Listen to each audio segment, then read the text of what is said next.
Laziness.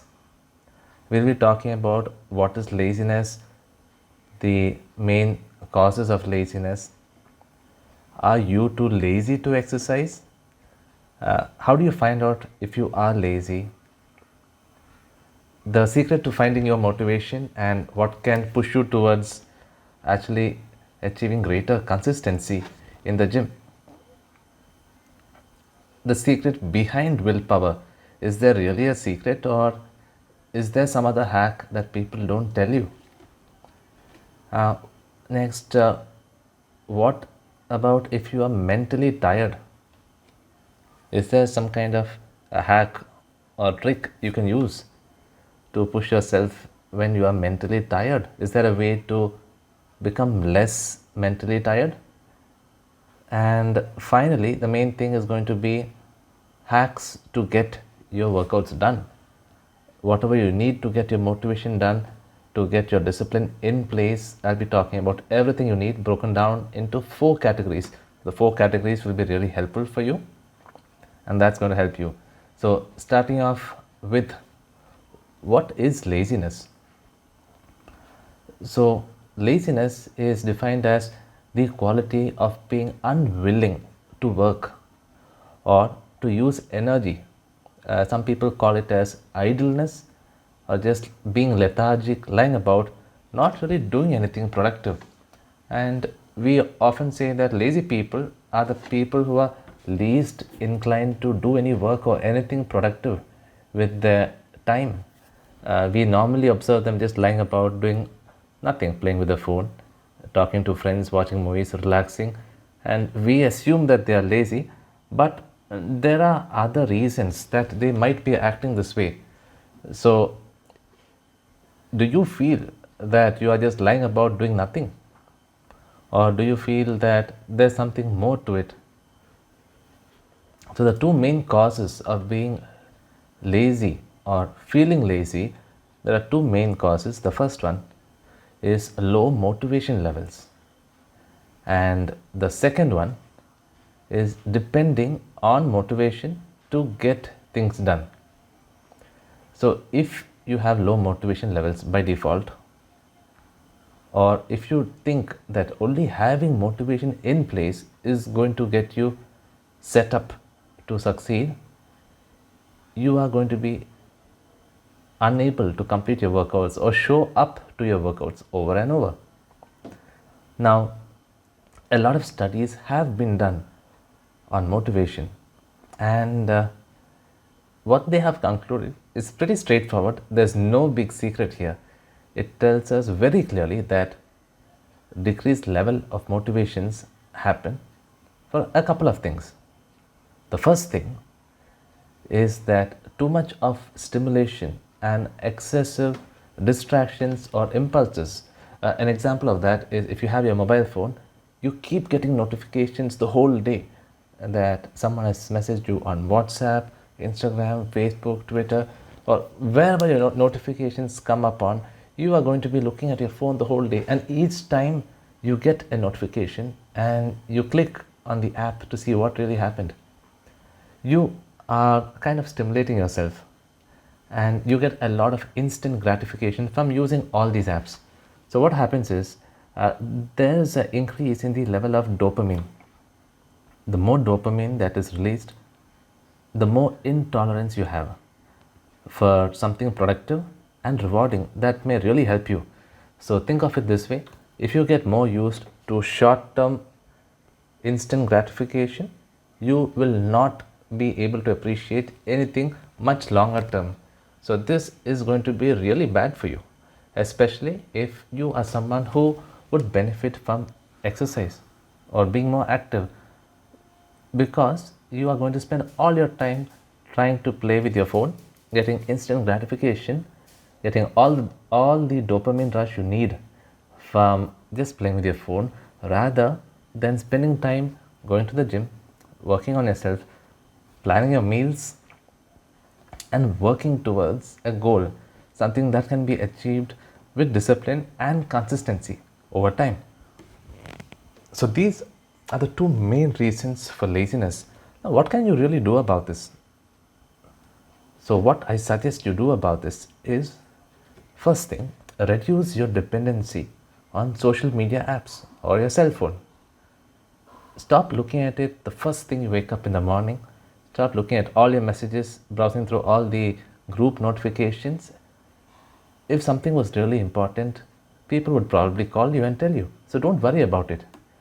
The second thing is, when you go through your day, one task after the other, try to focus your mind completely on just one task.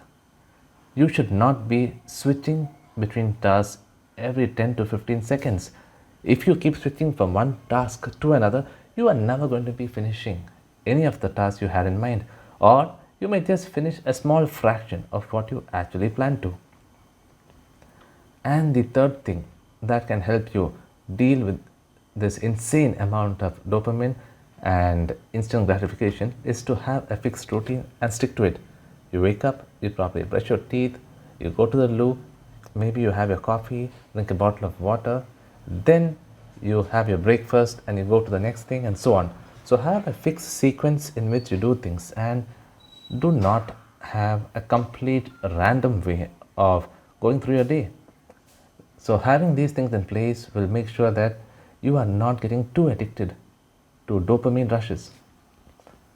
Now, recently when I shared a poll, I had a question. The one thing which is holding people from achieving the goals is the doubt that they are too lazy to exercise.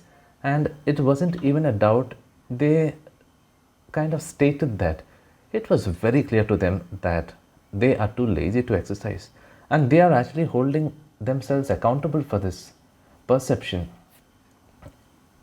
So I found it very unfair, because we often tend to blame laziness for our lack of initiative. Laziness is probably the most common excuse that people give when you ask them if they are motivated to exercise, or if they exercise. The first thing someone else usually chimes in is that, well, this person is lazy, that is the only reason why they don't exercise. But I don't believe this. I don't agree with this at all, especially because people who consider themselves lazy in one aspect are usually not lazy in other aspects. If you look at someone who is doing really well in their corporate life, you probably know that they are waking up at maybe 5 a.m. every day, putting in more hours at work, after which they work through the whole day, take minimal breaks for breakfast, lunch, dinner, probably skipping meals, surviving on mugs and mugs of coffee, and they work until midnight or even later, 1 or 2 a.m. Even after this, they go back to sleep. Even after this, they go to sleep, they wake up early, and the first thing they do is again work on their office work. So I don't really think that people are lazy. It's just that they may not spend the same effort, or they may not have the same focus as they have for exercise or their health, as they have for the health of their clients or the people at work or their responsibilities at office. So I don't think that people are lazy in everything.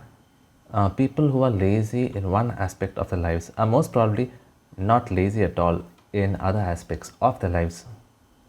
And also, a lot of people might have very unpleasant experiences with exercise in their childhood, and this might actually lead them to not choose exercise as a sensible option, even though it might be the thing that makes the most sense for them, and it is something they already know.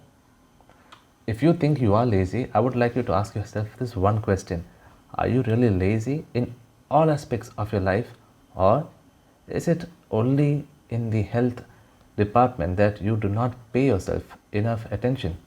Most probably it is just in one department, which is your health, and in everything else I'm sure you're doing a great job. So I don't think that everyone is lazy, or that some people are lazy. Fear of going to gym, yeah, fear of being judged, ridiculed. A couple of my clients have told me this.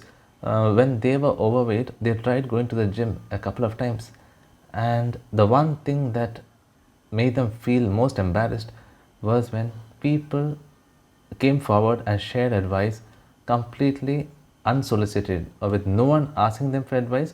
They would have these experts coming at them and judging them and passing comments and telling them this is not the way, why don't you know how to even do a push-up or a pull-up, or the right technique or form for doing anything. And this is quite demotivating. It works the other way as well. If you have someone who is encouraging you when you do exercise in the gym, or supporting you, giving you a smile, a thumbs up, and saying good job, great to see you here, most definitely you will consider that as a very positive experience, and you might consider going back the next day. But when people give unwarranted advice, it often leads to a lot of disappointment for a lot of people.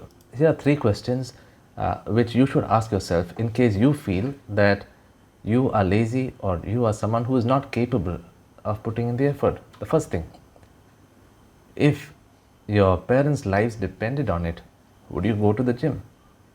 Second one, if your life depended on it, would you go to the gym? Would you exercise? Would you get in better shape? And if you don't care about your own life, that's fine. But what if your children's lives depended on you being fitter or healthier? Would that encourage you enough to go to the gym? Or would that still not be enough? What do you think? Now, for those of us who don't have children, there's probably nothing to worry about. Or we don't have a partner. It's fine. No one is really going to be affected whether we are healthy or not. But once you start moving up in life, once you start growing older, rising up in your career, most probably you might be getting married. And if you are getting married and you have a wife and eventually have kids, you have to remember that your family depends on you as the main breadwinner of the family. And in such a situation, it would be quite unfair to your family if you did not take care of your own health. If you don't take care of your health, who will? Your partner, your spouse can only encourage you up to an extent. In the end, the motivation, the determination has to come from you alone. So if you think you would go to the gym either for yourself, your parents, or at least for your children, then you should really consider moving forward and getting healthier. It doesn't make sense to delay things forever, so might as well start while you can. So should you ever label yourself as lazy in case you find yourself reluctant to go to the gym? My answer is definitely no, and here's why. There's something called the Pygmalion Effect. It's something we studied in psychology back during my MBA days. So it basically states that if you have high expectations of someone and you let them know that you expect this of them, they will most likely fulfill those expectations. So it's kind of like what we used to see in school. You have the children who study really hard and who are good at studies. So then what happens is the teachers keep telling them that they are good at studies and they expect these children to do well in the board exams and so on. And this really acts like a motivator for those children who anyway were good at studies. So if you believe that you are lazy, you are going to act completely in accordance with those beliefs. And what this means is that eventually you will fulfill whatever you thought you are, whether it is to be lazy or whether it is to be very energetic and positive and looking after your health. So you basically determine what you are going to end up as. So this is fine if you think that you are going to start looking after your health and it's something positive. But in case you think that you are a lazy person, everyone always told you that you are lazy, and this means that you are going to fulfill what you believe is true, that you are lazy. And if you are lazy, that means you are definitely not going to go to the gym. So what happens is, over a period of time, you keep telling yourself, well, I'm lazy, I'm not going to go to the gym. It's all right if I get overweight because I am a lazy person. So you should definitely not do that.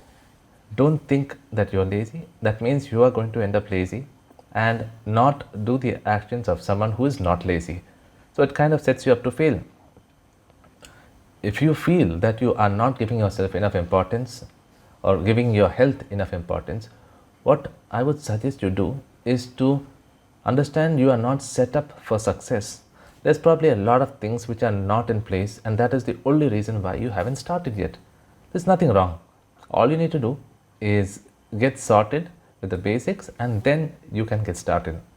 Now, here are a couple of reasons why people normally don't start exercise. The first thing is time. So, people, they have a perceived lack of time, and lack of time means you basically cannot do anything you want to because there's a lack of time. The second one is a lack of motivation. The third is exercise is not fun. It is the worst thing which they have experienced in life, and they are not going to willingly go back to exercise because it's not fun. Why would you? The next one, affordability. People do find that exercise is something very expensive and which they cannot afford. And this is true if you are going to the most expensive gym around, which does not make sense if you are just a beginner and you are not sure what to do or how to get started. You should not be going to such an expensive place. The next one is injury. So a lot of people already have injuries due to bad habits from before, or maybe a sports injury or something which happened when they were riding a motorcycle or a car, and they don't know how to do exercise or how to train themselves with all these injuries already existing. And since they refuse to take the help of someone who knows about this field, they end up choosing the obvious option, which is to not exercise. Next, lack of knowledge on what to do. Now, when you enter the gym, the first thing that you see is everyone looking at you. People are going to stare at you, and you think they might be judging you. And that seems kind of scary because you might have all these healthy looking people in the gym. And by healthy, I mean fit, not fat. And when these muscular people look at you, a lot of people tend to feel like they are out of place and have no business in the gym. So they take a look at the gym, they feel bad, and they walk away. Next, wrong expectations. This can be two things. Either not seeing results as quickly as you like, or quitting too soon. If you don't know what to expect after 1 week's effort in the gym, you probably might not stick on long enough to see results. I know people who have talked to me over phone, over a consultation call, and told me that they did not see results in 3 to 4 days, and that is why they quit their last program. Now, such kind of mindset is only going to set you up to fail, because the problem was not of the client. The problem was that the earlier trainer did not set up expectations right. You have to know that results do not come in 3 to 4 days. It might take you much longer to see results. So do not hold yourself hostage to such thoughts. It doesn't help. Now, how do you handle these challenges? Here are some easy ways. If you have lack of time, you don't have time to go to a gym, forget about going to a gym. Start by just trying to move more throughout the day. That's it. If you have injuries, what you should be doing is to work with someone who can help you with the right exercise selection. That's it. Exercise may not be fun for everyone, so what you need to do is choose the exercise that you enjoy. It doesn't have to be the same as the one your partner enjoys or your friend enjoys. It has to be the one which you enjoy. Also, find someone who prescribes the right exercises for your level of fitness, and not someone who gives you something like a CrossFit kind of workout the first time you step into the gym. That is going to be extremely demotivating. Next, if you suffer from lack of motivation, you have to find your why. Why do you want to exercise? If you know why you do, you will most likely stick with the program and see results. Also, if you have difficulty with accountability, you could hire a coach or someone to keep you accountable to your goals. Accountability at work is taken care of by our supervisor or reporting manager, and we have our appraisals in place to make sure that we are doing a good job. But when it comes to your personal health, it is not very likely that everyone gets a health checkup every 6 months. So there is really no one checking on you.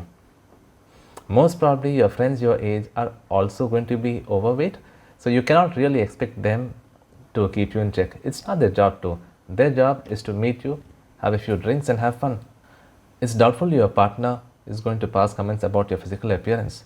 So basically there's no one to comment on your appearance or whether you are losing your fitness. You only might realize it when some instance happens which allows you to feel out of breath or tired or weak. And worst case, a doctor's checkup is going to tell you that you need to look after your health. Next, fun and affordability. If these are the challenges holding you back, you should consider joining a group coaching program which matches your fitness levels. Do not join CrossFit for advanced trainees if you are an absolute beginner and around 130 kilos. It doesn't make sense. Find people you enjoy being with. Find people you enjoy working out with or exercising with. Having a good crowd to exercise with really makes your workouts fun.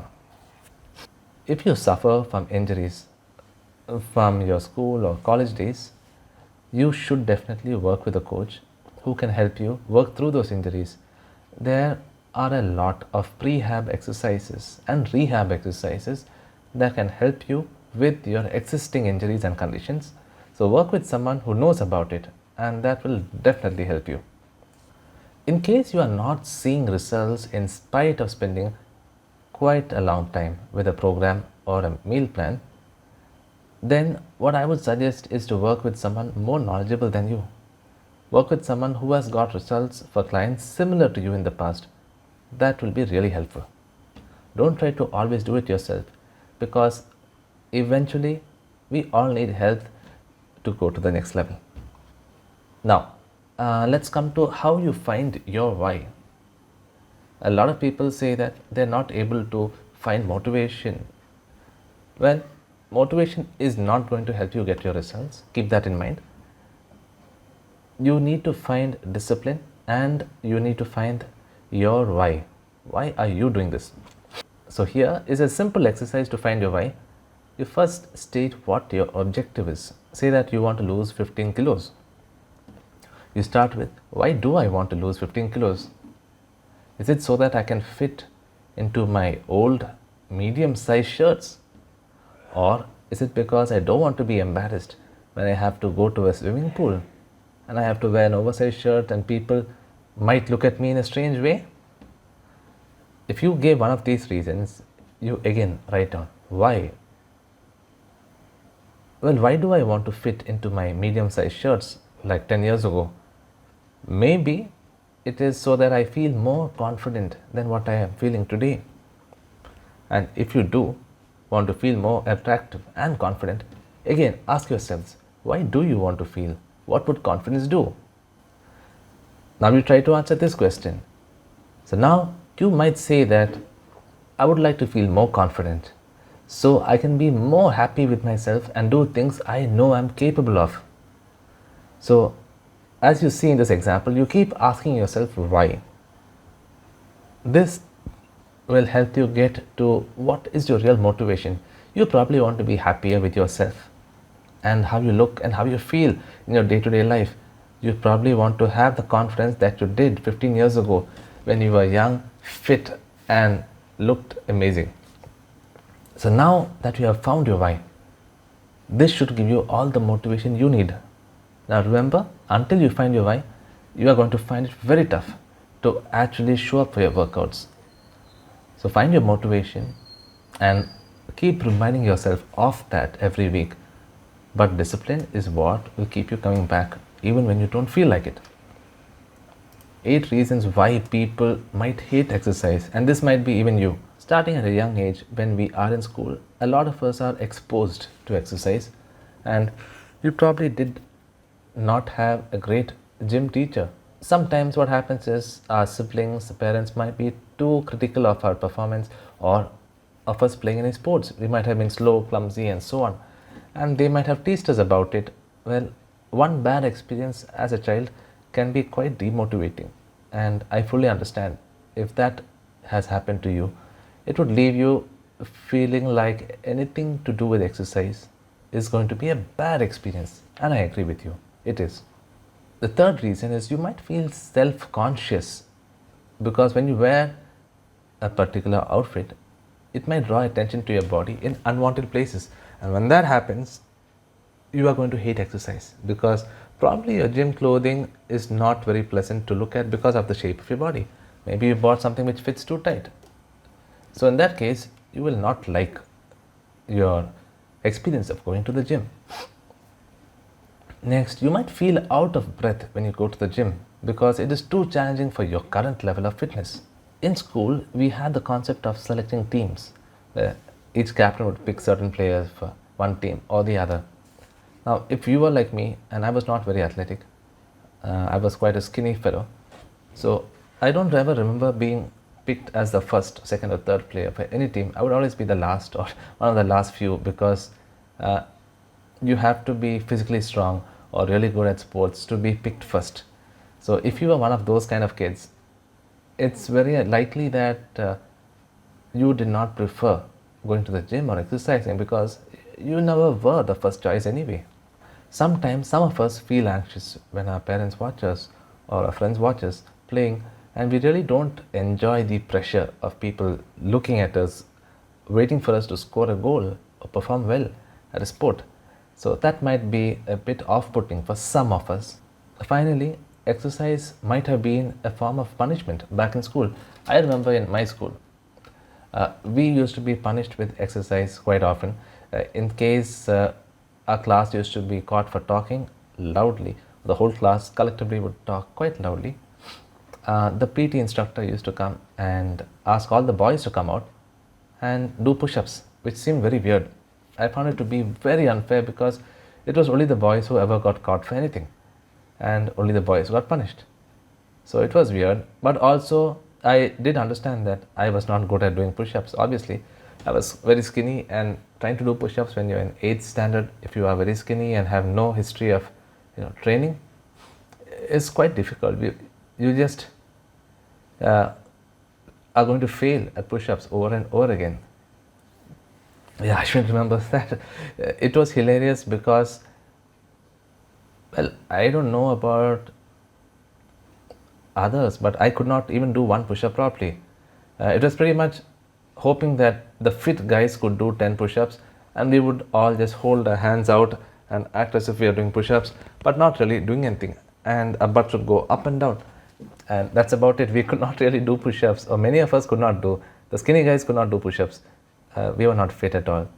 And there were a few sportsmen who could do push-ups, were very sporty, very athletic kind of guys who used to run the sprints and 100 meters, 200, 400 meters, relay and so on. Those guys could do push-ups. And the funny thing was sometimes we were asked to do more than 10 push-ups. It would go to 20 push-ups. And it didn't really make a difference because if you can't do 10, you can't do 20. So we never really suffered. It was just a sweaty effort of trying to do you can say, a version of a plank where your elbows are not locked out and you just wait and wait and wait and wait and wait. And while doing push-ups, we would get beaten on our behinds with a cane. I'm pretty sure that cannot be something which is allowed nowadays.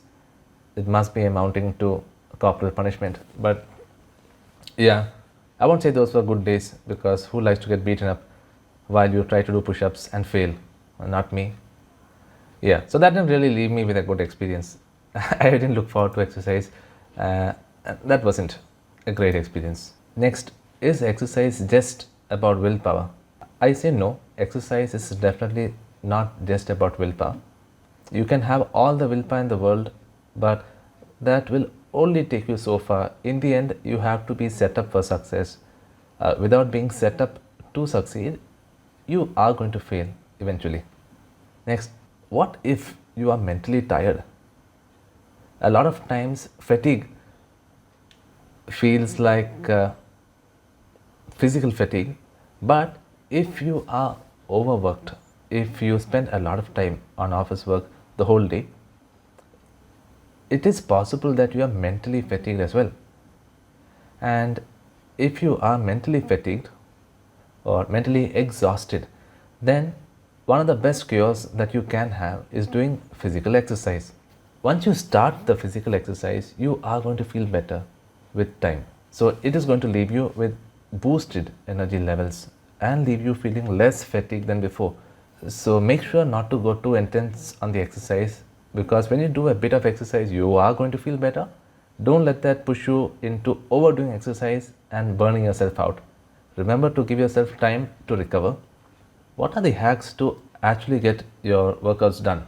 When it comes to getting your workouts done, I've grouped the hacks under 5: commitment challenges, pre workout hacks, workout hacks, post workout hacks, and tracking progress.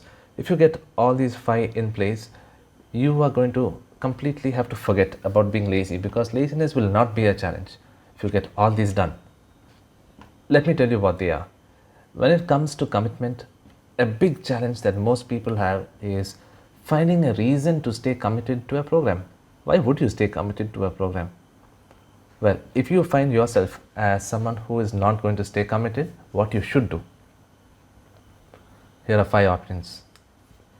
Pay for a monthly membership in advance.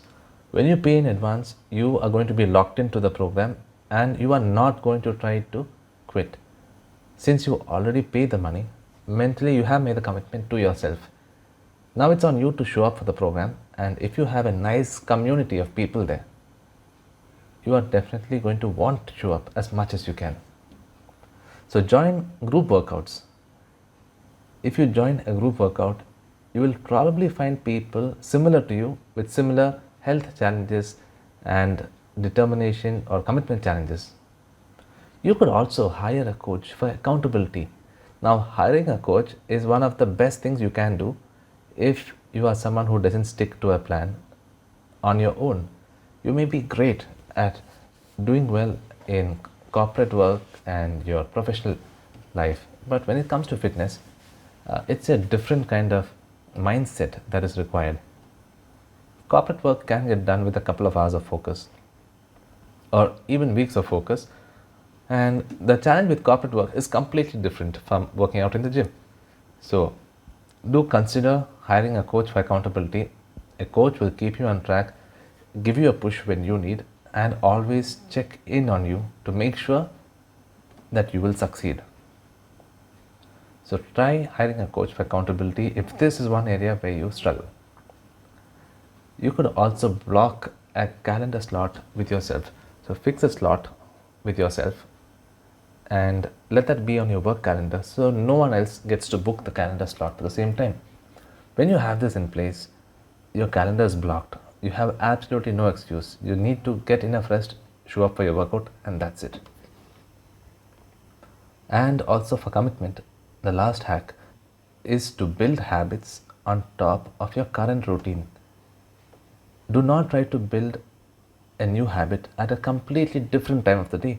Say that you are used to waking up at 7 a.m. every day for the last 15 years. Do not try to start waking up at 5 a.m. to get to the gym, or even 6 a.m. It is going to be extremely difficult and you are not likely to show up to the gym for more than 1 week or 2 weeks at most.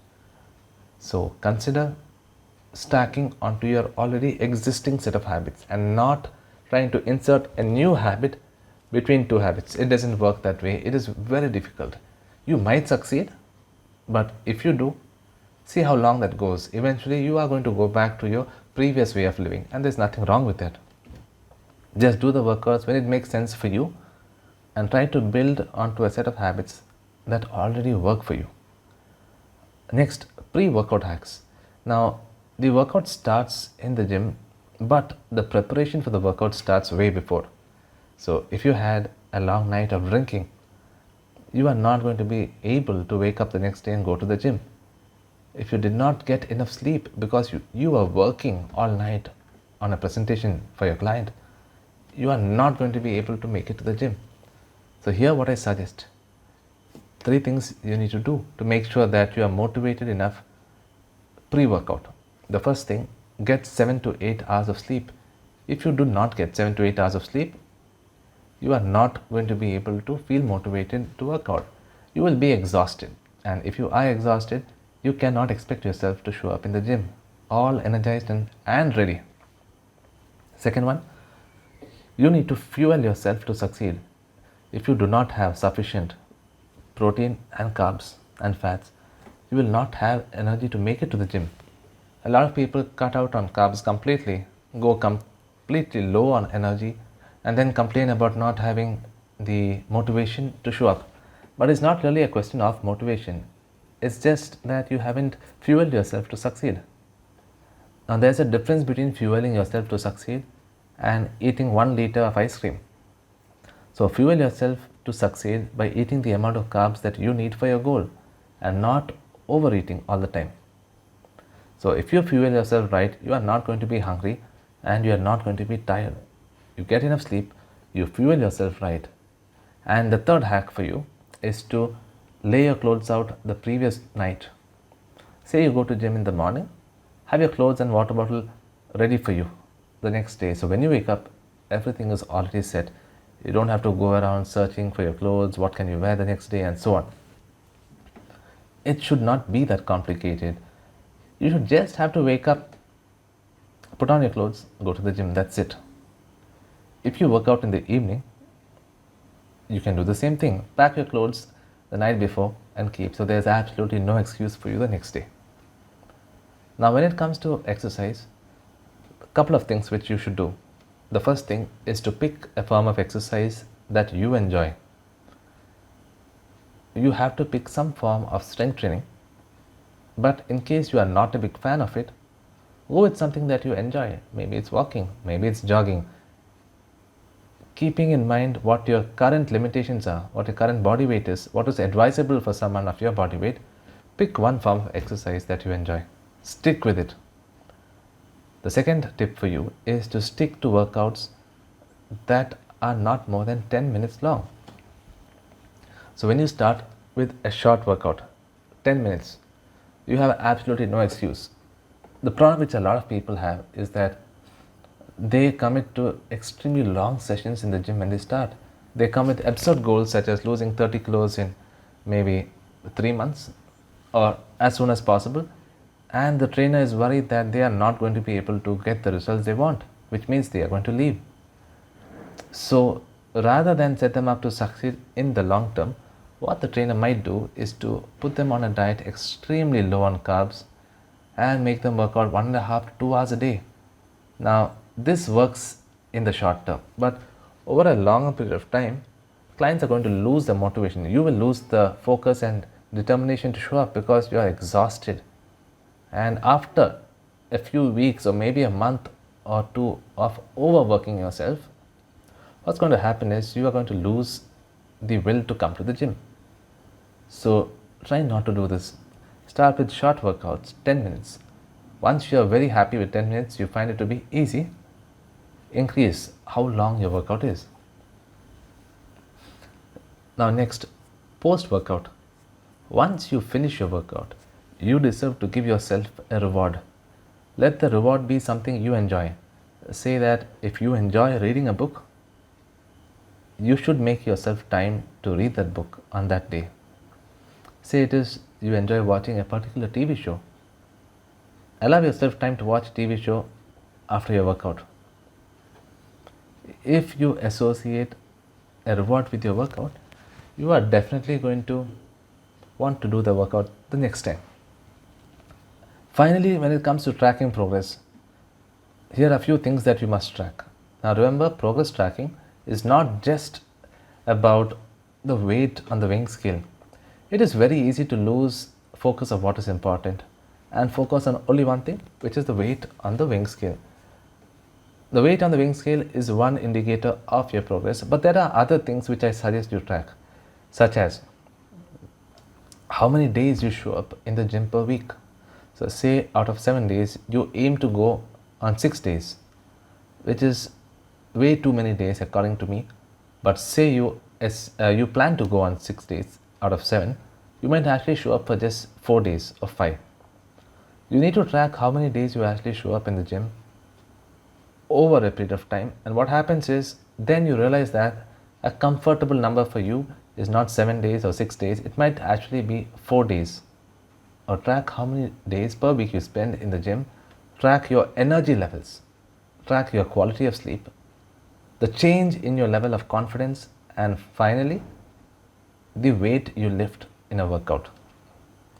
You could just have a small notepad in which you note all this down. That's perfectly fine.